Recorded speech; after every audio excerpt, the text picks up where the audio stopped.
All right, welcome into another episode of Riding Shotgun with Tommy Mac, brought to you by our good friends at Fields Cadillac. I'm in the middle of their beautiful showroom once again in front of this absolute beast of a vehicle. It's an Escalade ES VV, that's V squared, 6.2 liter engine, 700 horsepower, and they're letting me take my guests through the streets of Jacksonville for Riding Shotgun. And my guest this time around, in honor of the 30-year anniversary of our Jacksonville Jaguars, in honor of Tom Coughlin being inducted into the Ring of Honor, and of course, Alumni Weekend, it's my good pal, one of the greatest linebackers, greatest Jaguars in the history, Kevin Hardy joins us on the show. K-Hard, how you doing, my man?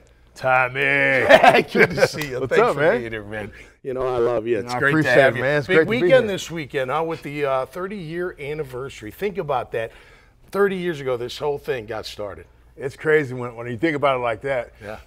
A lot of times, people come up to me and they say, man, I have your jersey. I'm going to wear it as a throwback. And I'm thinking, throwback? Right. Because I don't feel like it's been that long, I know. But it's such a special time that we had back then. No doubt. Well, we're going to talk about that and much, much more. You like fast cars? I do. This is a fast beast, K-Hard. We're going to have a good time. It's very big. Yeah, big and fast, which we like, right? Just like you out there on the football There field. you go. I like All right, that. you ready to go for a ride? I will. Let's do it. I got shotgun. All right, let's go. Beautiful.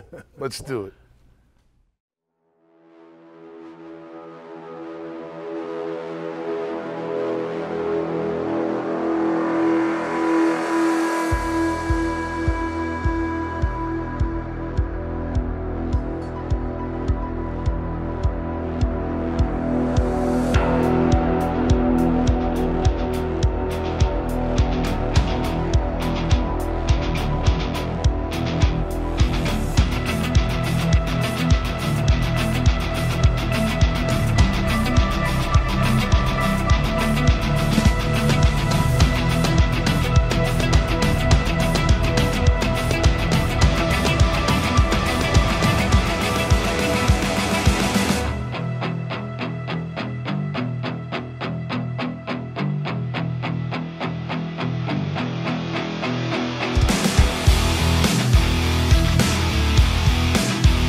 All right, welcome into Riding Shotgun here with Tommy Mac, of course, and my guest, Kevin Hardy. K-Hard, great to have you, man. You're not nervous, are you? I am a little nervous. You look a little man, nervous. Come on, it's going to be fun. I mean, we're going to be driving. I got this light in my face. Yeah, don't worry about the light. Don't worry about the cameras. You're going to see all the beautiful scenery that Jacksonville has to offer. When you 30-year anniversary, what comes to your mind first?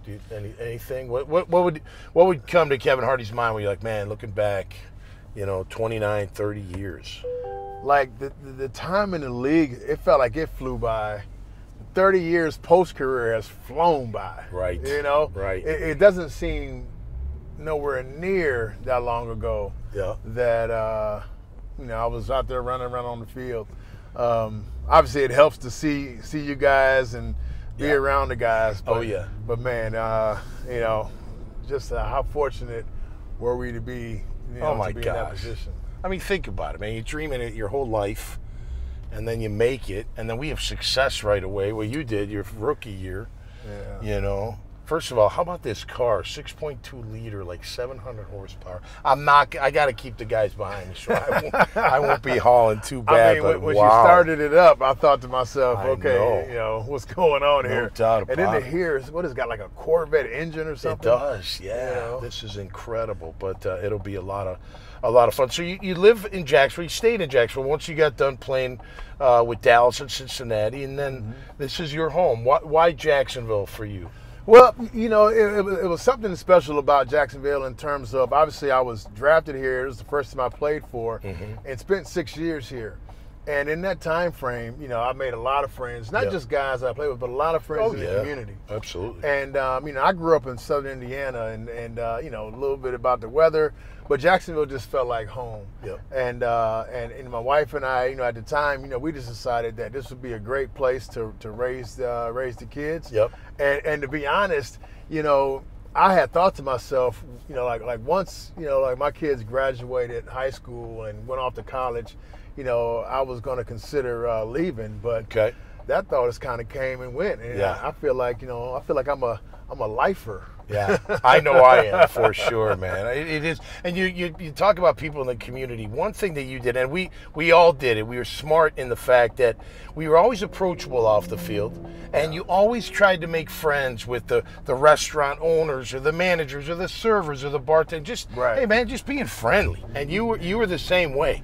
Yeah, and that was really important. It really was, and to be honest, Tommy, a lot of that started with the Weavers. Yeah, and I say that because we all had the contracts that we had to do, X amount, whether it was 1 or 2 community deals. That's right. And and I had a few extra ones during that time because the team was new.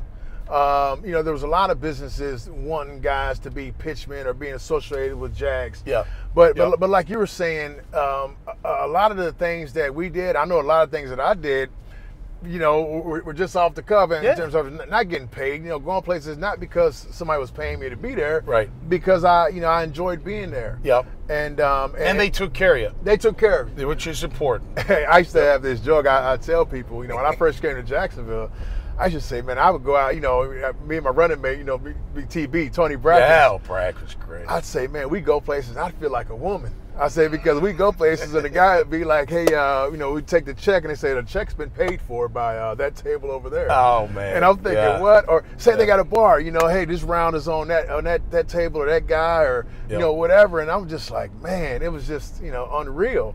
And in return, I mean, we reciprocated. I mean, if I'm in that place, somebody gets you a drink, we return the favor. Yep. But we built such a great relationship with the people of Jacksonville that it continues today. And they still remember it. They remember it.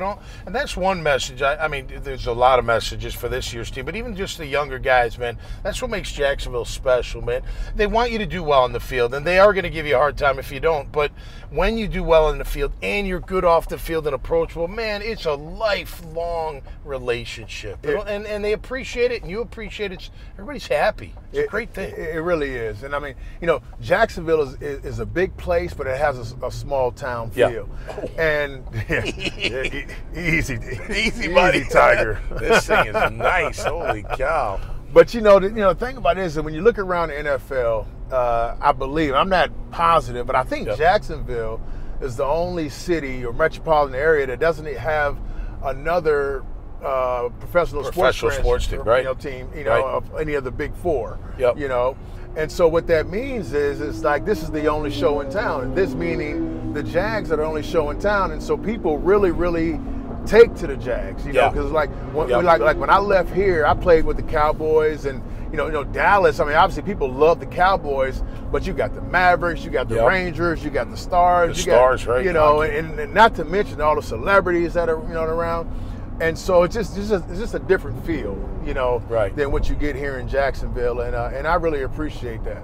Yeah, no question. I always make the joke. It's like Green Bay without the championships yet. You know what I mean? I forgot about Green Bay. You live and die by the team. I mean, and look, I know for me, when the team doesn't play well, I'm in a good mood. I mean, life's great, but you just got that little bit of just an aggravation. And then when they do well, there's a spring in the step. Everybody's happy. You go to Publix and everybody's got their gear on, and it's just an awesome thing. So I think that's what makes it special. And I do think they appreciated what we did back in the day, and that we're still around, because for me, it's all about the people. Yeah. It's all about raising my family here and meeting my wife here. And man, I love it here. No question about it. All right, so Coach Coughlin getting inducted in the Ring of Honor. Well-deserved, of course. Absolutely. Any early stories about TC? Like when you first got here, was it a little bit of a shock, like a little, culture shock type thing, or what was it like? Honestly, for me, it really wasn't. And the reason is because, Tom came here from Boston College, as you know. That's he was your coach there. Yep. And so he kind of had a college mentality, even though he coached in the league, coached with the Giants and under Parcells, and but coming from the college ranks and the way he ran Boston College, he came here with those same mannerisms. Yep. And so for me, coming from college, I was used to that. I was used to the discipline. I was used to, having to be on time and having to do certain things. Now I wasn't on time. Who was your coach at Illinois? Lou Tepper? Lou Tepper. How about that call? Not bad. Yeah, there you go. There you go. Well, you did your research. You weren't on time. You You weren't on time all the time. Not all the time. Not all the time. But I didn't like that 5 minutes before stuff. I never really took to it. 5 minutes earlier, you're late. I never really never hit home for me anyway. Well, and you know what, Tommy? At the time, I didn't like it. But like now, 30 years later, as we say, I kind of still live by it. Yeah. And I find myself, obviously having raising 2 sons and getting them off to college and telling them if you ain't 5 minutes early, you 5 minutes late. Yep. And these are the same, principles that TC implemented, and subconsciously, I find myself, kind of still walking in those footsteps. Yeah. Well, accountability was everything, right? Even the little things might have driven you nuts a little bit, but at the end of the day, it was all about commitment to winning and doing whatever it took. This year's team 0-4 start. None of us saw that. Right. We were 1-3 in '96, if you remember that. Do you remember kind of pulling ourselves out of that little hole, or what do you remember from that time? I really don't remember that start. Obviously, I remember that finish. Oh, yeah, because I know we had to go on that run. We had to win 5 games in order to make the playoffs. Yep. And obviously, during that time, nobody expected us to be in the playoffs. I mean, second year coming off of, I'm not sure what the team went the year before. Were they 5? We were 4-12. 4-12. 4-12. And so, I don't think expectations were super high in that second year. But but obviously that 1-3 start, and then winning some games here and there, and having to win 5 at the end. Yep. I think that that obviously is monumental in the lore of the Jacksonville Jaguars. Absolutely. You know what I'm saying? Because that really propelled us to a few good years of really some really good football. Yeah. And obviously I'm stoked to be a part of that. That first year, we ended up 9-7. We could have been 11-5, and we should have beat St. Louis. Remember that on the road? There was trouble with the ball at the end. We had New Orleans on the ropes. We let them drive at the end. I remember that New Orleans game. Yeah. I mean, we really, man, it was amazing. Even though we started 1-3, we really had a shot to be that 10-6, 11-5 team, which is nuts. Right. And then, I mean, to be honest, though, if you're going to talk about it like that, you very easily shouldn't have made the playoffs if Morton Anderson makes that kick. If he doesn't slip. If he doesn't slip and miss that kick, True. But although I think, you look at the picture, because you were out there too, Brack, I was out there, Clyde, Donnie. I don't know if he didn't slip, it might have been blocked. Yeah, we got a lot of hands up. We got penetration. A lot of hands up. I don't know. You never know, but who cares? He slipped and missed it. No doubt about it. What would you say to this year's team if you were in front of them, K-Hard? 0-4, didn't look good last week.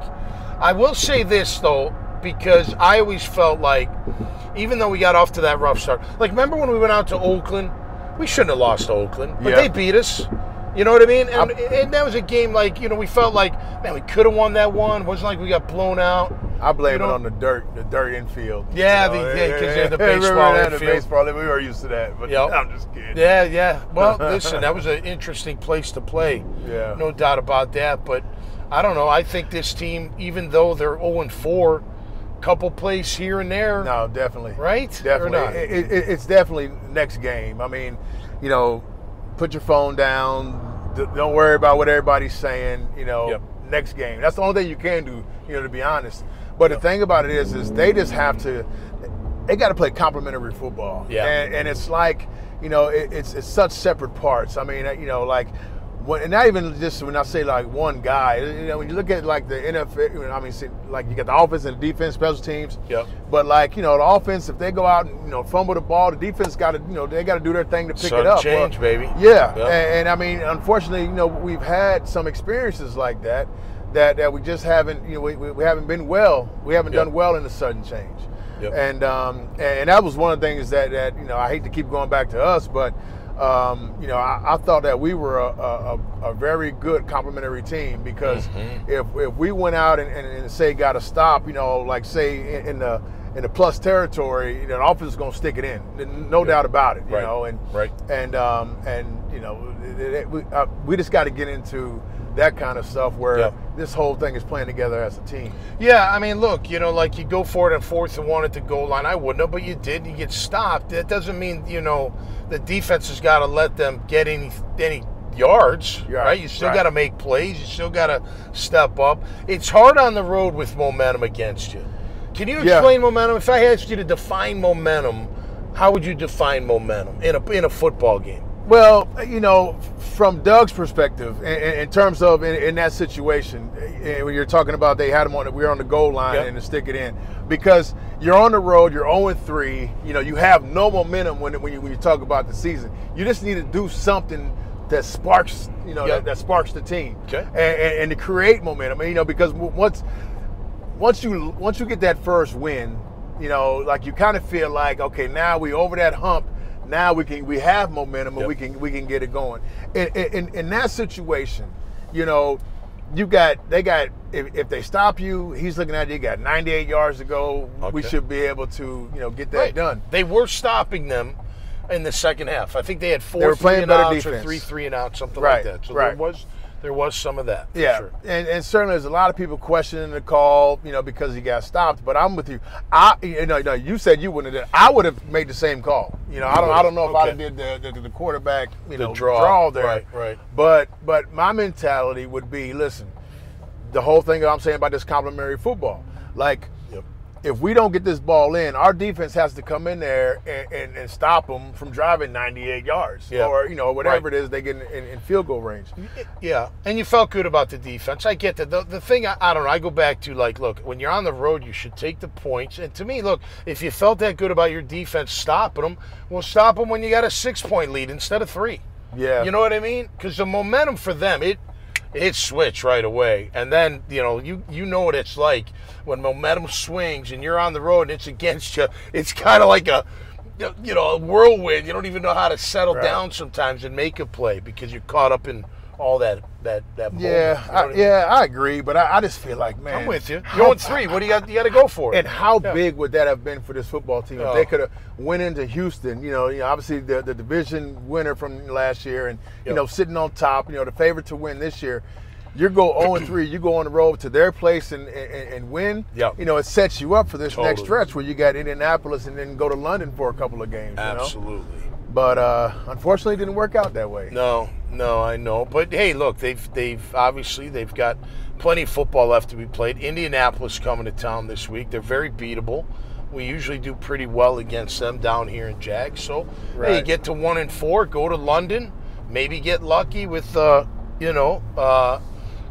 getting 2 in a row like you did last year. You know, you got New England, you got Chicago. They're not world beaters by any means. Right. And tough teams. But, but you 3-4, right? Come on, like, 3-4. What's the record? I heard the other day, like, they've been in Indianapolis, 9 consecutive times here? Or something like that. Yeah. They've done really well. Yep. So, you know, I mean, obviously, in all reality, it has nothing to do with the game on Sunday. Right. Because you still got to play the game.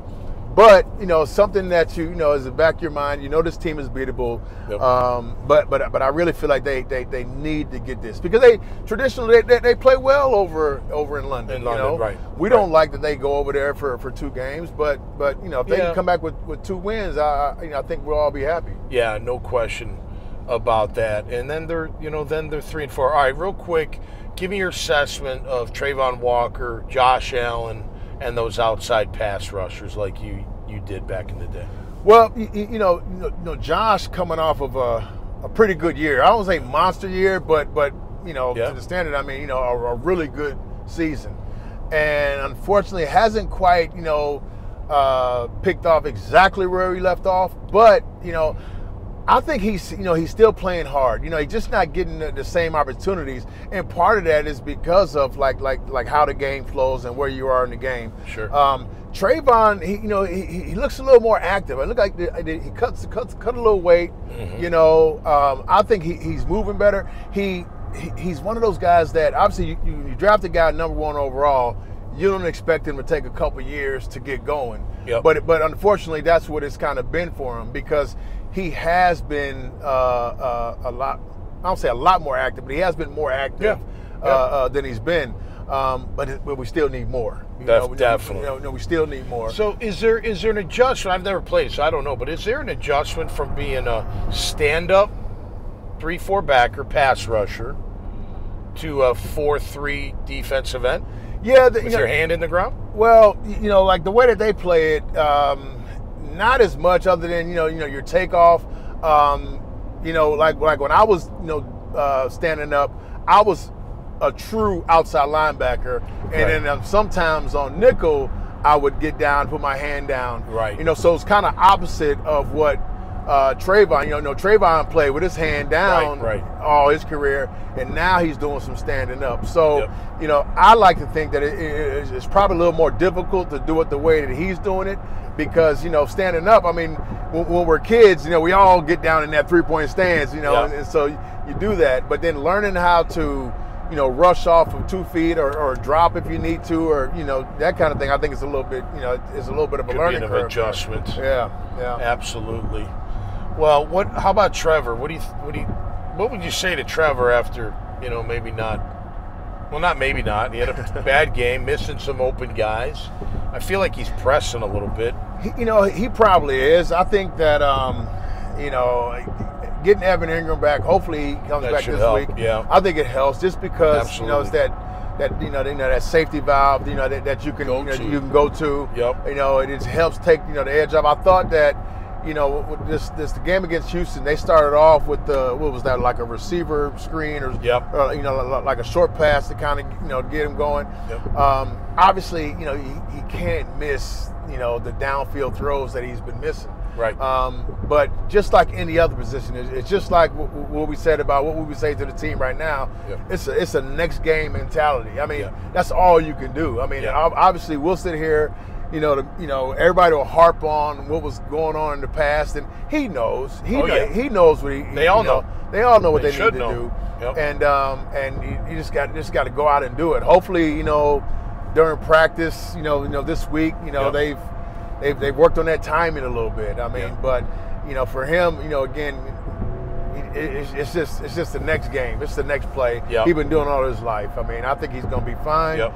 But we need to see it. I think, look, it comes down to like looking in the mirror, and putting in that effort, that extra time, that extra study, and that extra preparation. And if you're really prepared, you should go out there and perform well on Sunday. Right? You have That's to. the idea. You have to. No doubt about it. All right, so K Hard, tell us about life today, man. How's the body feeling? I know your 2 young boys are thriving in college, playing college ball. You're having a time of your life watching that. Right. But body's feeling, body's feeling, I guess, as good as it can. I mean, after playing football all your life. I mean, would you 11 years?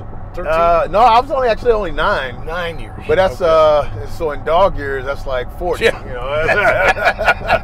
That's kind of what I feel like. Yep. But unfortunately, post career, I've had a few surgeries, and anytime they got to cut you open, you go through that to fix stuff that you maybe damaged when you're playing. Yep. It just doesn't heal as fast. Yep. And then especially as you get older. You get older, and would have thought we'd ever get older, Kevin. Right. I mean, exactly. Come on.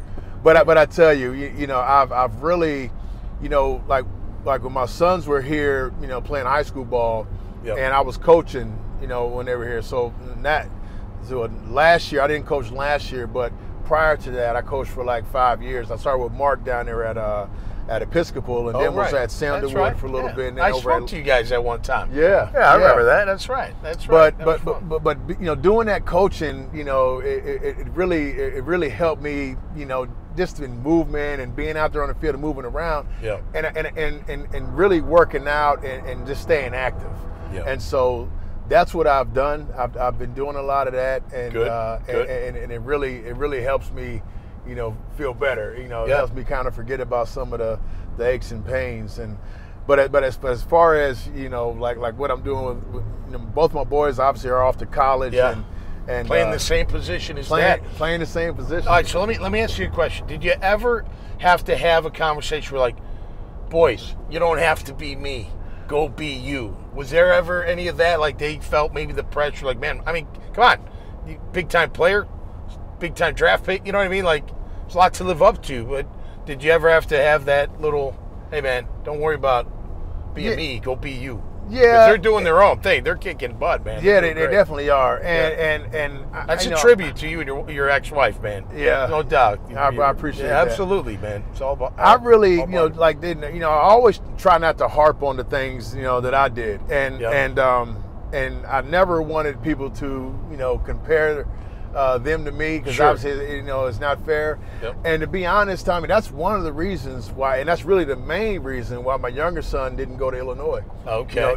Illinois had offered him. Did they? And and I was a little torn, because how cool would it be to have your offspring at your alma mater, especially having the career that I had there. Yep. And Coach Bielema and that staff, I mean, they really opened arms, and they really wanted him to come. And I remember I made the call when after I talked to my son, and he said that he wanted to go to Wake Forest, and I said, okay, well, before you make that announcement, let me call Coach and have a conversation with him, because just to tell him how much I appreciated him, obviously recruiting my son and reaching out and wanting to continue the legacy.